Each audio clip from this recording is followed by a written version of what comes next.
আসসালামু আলাইকুম। সংবাদে আপনাদের সবাইকে স্বাগত জানাচ্ছি। আমি ফিরোজ তোহা। শুরুতেই আরবে কেবলস সংবাদ শিরোনাম জানিয়ে দেব এই মুহূর্তে হাতে পাওয়া সর্বশেষ গুরুত্বপূর্ণ আপডেট বাংলা সংবাদ। শুরুতেই থাকছে ভারতের সঙ্গে আওয়ামী লীগ সরকারের সকল গোপন চুক্তি প্রকাশের দাবি হাসনাতের। যমুনায় প্রধান উপদেষ্টা ডক্টর মোহাম্মদ ইউনূসের সঙ্গে ছাত্র প্রতিনিধিদের বৈঠক শেষে সাংবাদিকদের একথা বলেন তিনি। এবারে জানাবো জয় শ্রীরাম বলে আগরতলায় বাংলাদেশিদের উপর হামলা। ভারতের আগরতলায় বাংলাদেশের সহকারী হাই কমিশনে হামলা ভাঙচুর, জাতীয় পতাকা নামিয়ে ছিঁড়ে ফেলার ঘটনা ঘটেছে। এ অবস্থায় সেখানে ভ্রমণ এবং চিকিৎসার কাজে যাওয়া বাংলাদেশিরা নানাভাবে হয়রানির শিকার হচ্ছেন। এমনকি জয় শ্রীরাম বলে তাদের উপর হামলারও অভিযোগ পাওয়া গেছে। জানাবো বাংলাদেশ ভ্রমণে যুক্তরাজ্যের সতর্কতা। বাংলাদেশে সন্ত্রাসী হামলার সম্ভাবনা নিয়ে সতর্ক করেছে যুক্তরাজ্য। মঙ্গলবার ঢাকায় ব্রিটিশ হাইকমিশনার বিদেশি নাগরিকদের উদ্দেশ্যে হালনাগাদ ভ্রমণ পরামর্শে এমন সতর্কবার্তা জারি করেছে। ভ্রমণ সতর্কতায় বলা হয়েছে, বাংলাদেশে নির্বিচারে সন্ত্রাসী হামলা চালানো হতে পারে। জনাকীর্ণ এলাকা, ধর্মীয় স্থাপনা এবং রাজনৈতিক সভা সমাবেশ সহ বিভিন্ন জায়গায় সম্ভাব্য ঝুঁকিপূর্ণ বলে উল্লেখ করা হয়েছে। এদিকে মাগুরায় বিএনপির দুগ্রুপের সংঘর্ষ, আহত 10। মাগুরা শ্রীপুরে দারিয়াপুর ডিগ্রি কলেজের অধ্যক্ষ আমিন্দ্রনাথ বাছাড়ের পদত্যাগের দাবিতে বিএনপির দুগ্রুপের পাল্টাপাল্টি কর্মসূচিকে কেন্দ্র করে সংঘর্ষের ঘটনা ঘটে। মঙ্গলবার বেলা 11:30টার দিকে উপজেলার দারিয়াপুর ডিগ্রি কলেজের সামনে হয় এ সংঘর্ষ। এবারে থাকছে হাসিনা চলে যাওয়ায় ভারতের স্বপ্ন ভঙ্গ হয়ে গেছে। বিএনপির ত্রাণ ও পুনর্বাসন বিষয়ক সম্পাদক আমিনুর রশিদ বলেছেন, শেখ হাসিনা স্বৈরাচার ছিলেন, বাংলাদেশের মানুষ তাকে খেদিয়ে দিয়েছে। ভারতের এত জলে তার কারণ একটাই, শেখ হাসিনা থাকাকালে যা ইচ্ছা তা চুক্তি করে বাংলাদেশকে তাদের অঙ্গরাজ্য করবার স্বপ্ন দেখেছিল ভারত। শেখ হাসিনা চলে যাবার পর তাদের সেই স্বপ্ন ভেঙে গেছে। এবং সর্বশেষ জানাবো হাইকমিশনে হামলার নেপথ্যে মমতা ও শেখ হাসিনার ইন্ধন রয়েছে।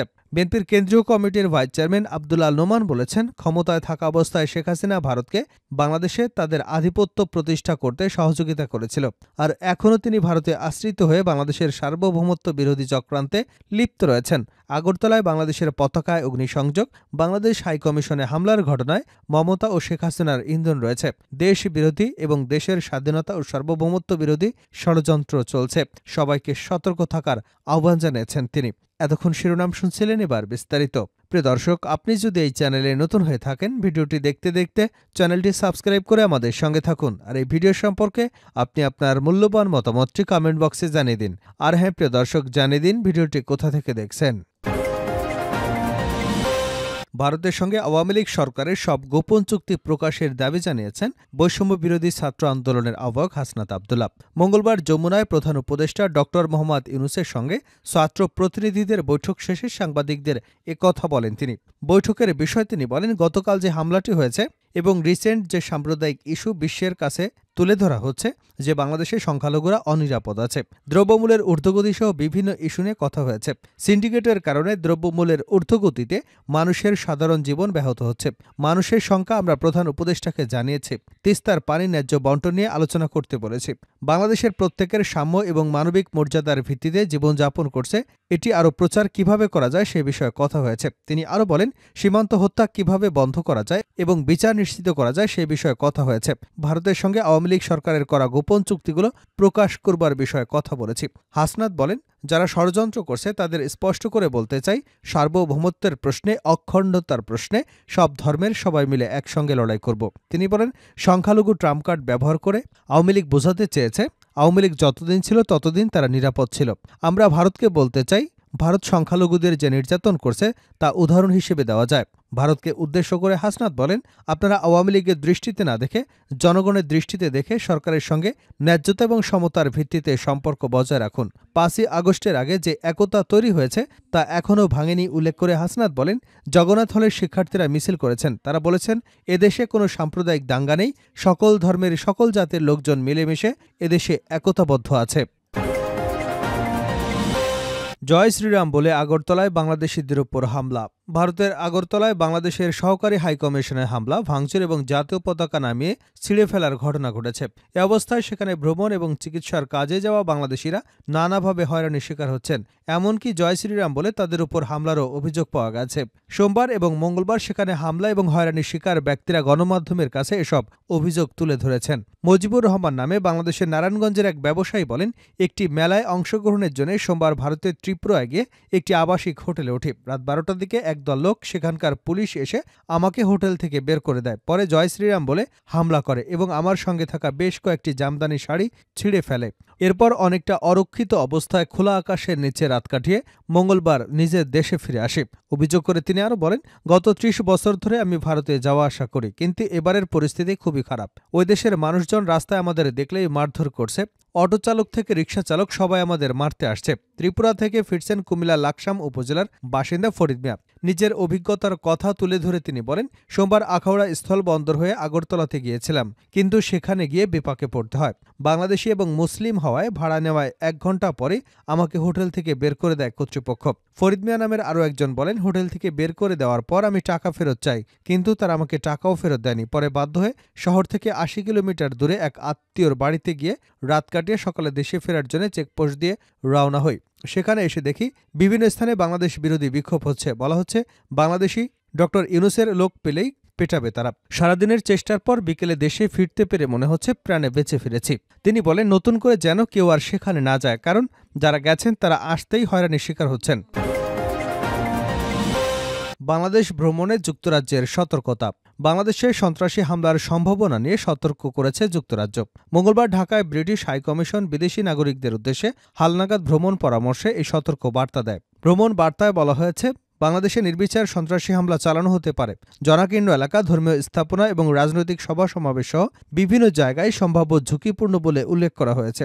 হাইকমিশন আরও জানিয়েছে, কিছু গোষ্ঠী এমন ব্যক্তিদের লক্ষ্যবস্তু করছে যাদের ইসলাম বিরোধী জীবনধারা বা মতামত রয়েছে বলে তারা মনে করে। এই সতর্কবার্তার পর বিদেশি নাগরিকদের নিরাপত্তার বিষয়ে বাড়তি সতর্কতা অবলম্বনের পরামর্শ দেওয়া হয়েছে।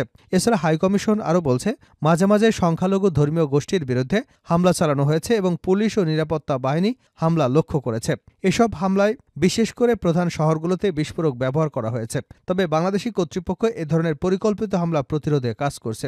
ভ্রমণের জন্য সতর্কতা জারি করে যুক্তরাজ্যের হাইকমিশন পরামর্শ দিয়েছে, চারপাশ সম্পর্কে সতর্ক থাকতে হবে, বিশেষত পুলিশি স্থাপনাগুলোর আশেপাশে সতর্কতা অবলম্বন করতে হবে। বড় ধরনের সমাবেশ বা পুলিশ আইনশৃঙ্খলা রক্ষাকারী বাহিনীর উপস্থিতি সংবলিত এলাকাগুলো এড়িয়ে চলতে হবে। বাংলাদেশের চলমান রাজনৈতিক পরিস্থিতি সম্পর্কে হাইকমিশন বলছে, ২০২৪ সালের জুলাই আগস্টে বাংলাদেশে ব্যাপক সহিংসতা দেখা দেয়, যার ফলে বহু প্রাণহানি এবং হতাহতের ঘটনা ঘটে। বর্তমানে পরিস্থিতি এখনও অস্থির রয়েছে এবং রাজনৈতিক মিছিল ও সমাবেশ এখনও অব্যাহত রয়েছে। এসব সমাবেশে সহিংসতায় রূপ নিতে পারে, আইনশৃঙ্খলা রক্ষাকারী বাহিনীর সঙ্গে সংঘর্ষে পরিণত হতে পারে। পাশাপাশি দেশজুড়ে শহর নগরে বিক্ষোভ, ধর্মঘট, সহিংসতা, ভাঙচুর এবং অগ্নিসংযোগের ঘটনা ঘটতে পারে, যা প্রাণঘাতী হতে পারে। হাইকমিশন আরও জানিয়েছে, বাংলাদেশের সাম্প্রতিক অস্থিরতা পুলিশের কার্যক্রমে প্রভাব ফেলেছে। কিছু থানায় উল্লেখযোগ্য ক্ষয়ক্ষতি হয়েছে, তবে বেশিরভাগ থানার কার্যক্রম পুনরায় সচল করা সম্ভব হয়েছে। তবে সব পুলিশ সদস্য এখনও কাজে ফেরেনি। মাগুরায় বিএনপি দু গ্রুপের সংঘর্ষ, আহত ১০।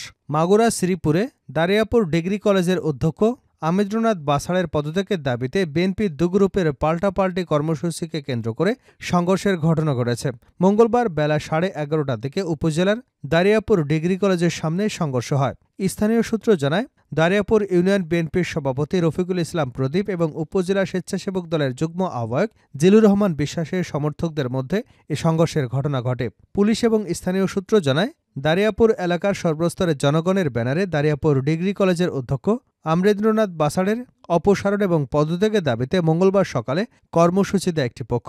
এ পক্ষের নেতৃত্ব দেন শ্রীপুর উপজেলা বিএনপির সাবেক সাধারণ সম্পাদক খন্দকার আব্বাস আলী গ্রুপের নেতা, উপজেলা স্বেচ্ছাসেবক দলের যুগ্ম আহ্বায়ক জিলুর রহমান বিশ্বাস। হাইকমিশনে হামলার নেপথ্যে মমতা হাসিনার ইন্ধন রয়েছে ওমান। বিএনপির কেন্দ্রীয় কমিটির ভাইস চেয়ারম্যান আব্দুল আল নোমান বলেছেন, ক্ষমতায় থাকা অবস্থায় শেখ হাসিনা ভারতকে বাংলাদেশে তাদের আধিপত্যবাদ প্রতিষ্ঠা করতে সহযোগিতা করেছিলেন, আর এখনও তিনি ভারতে আশ্রিত হয়ে বাংলাদেশের সার্বভৌমত্ব বিরোধী চক্রান্তে লিপ্ত রয়েছেন। আগরতলায় বাংলাদেশের পতাকায় অগ্নিসংযোগ, বাংলাদেশ হাইকমিশনে হামলার ঘটনায় মমতা ও শেখ হাসিনার ইন্ধন রয়েছে। দেশ বিরোধী এবং দেশের স্বাধীনতা ও সার্বভৌমত্ব বিরোধী ষড়যন্ত্র চলছে। মঙ্গলবার বিকাল ৩টায় নগরীর ভিআইপি টাওয়ারে জাতীয়তাবাদী শ্রমিক দল চট্টগ্রাম বিভাগীয় কমিটির প্রতিনিধি সভায় প্রধান অতিথির বক্তব্যে তিনি এসব কথা বলেন। সাবেক মন্ত্রী আব্দুল আল নোমান আরও বলেন, আগস্ট বিপ্লবে দেশ ছেড়ে পালানো পতিত স্বৈরাচার শেখ হাসিনা ভারতে আশ্রয় নিয়ে বাংলাদেশ বিরোধী ষড়যন্ত্র শুরু করেছে।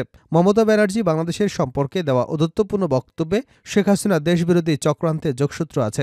তিনি এই ষড়যন্ত্র এবং চক্রান্ত সম্পর্কে শ্রমিক দল এবং বিএনপি নেতাকর্মীদের সজাগ থাকবার আহ্বান জানিয়েছেন।